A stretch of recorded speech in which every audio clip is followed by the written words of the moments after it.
কলকাতায় অগ্নিকাণ্ডে নিহতের ঘটনায় আতঙ্ক ছড়িয়েছে বাংলাদেশিদের মাঝে। সেখানকার হোটেলগুলোর অব্যবস্থাপনায় ক্ষোভ জানিয়েছেন তারা। আর হোটেল নির্বাচনের ক্ষেত্রে সচেতন থাকার আহ্বান ইমিগ্রেশন পুলিশের। বেনাপোল চেকপোস্ট এই বন্দর হয়ে প্রতিদিনই হাজারো মানুষের আসা যাওয়া ভারতে। কেউ যান চিকিৎসা সেবায়, কেউ ভ্রমণ সহ অন্য কাজে। আমরা তো টুরিস্টে যাচ্ছি ঘুরতে, এখানে যে পরিস্থিতি মোটামুটি আছে, ভালো আছে, একেবারে খারাপ নাই। আমি এর আগে যখন আসছিলাম, আমার ওয়াইফের ক্যান্সার আছে, আমি ওনারা নিয়ে এর আগেও আসছিলাম।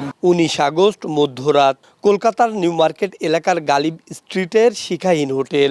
ভয়াবহ অগ্নিকাণ্ডে নিহত হয় 9 জন, এর মধ্যে 7 জন বাংলাদেশি। দেশে আনা হয়েছে নিথর দেহ। তারপর থেকেই ভারতগামীদের মাঝে বেড়েছে উদ্বেগ, আতঙ্ক। কলকাতার আবাসিক হোটেল ব্যবস্থা নিয়ে ক্ষোভ প্রকাশ করেছেন অনেকেই।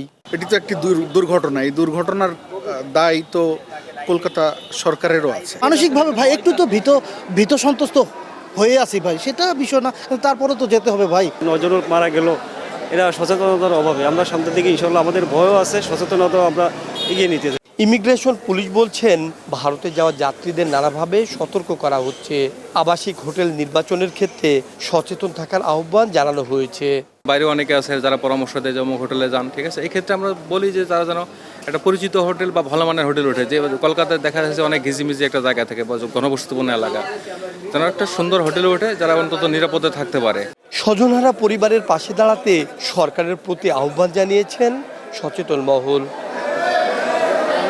Rashiduzzaman, star news, Meherpur.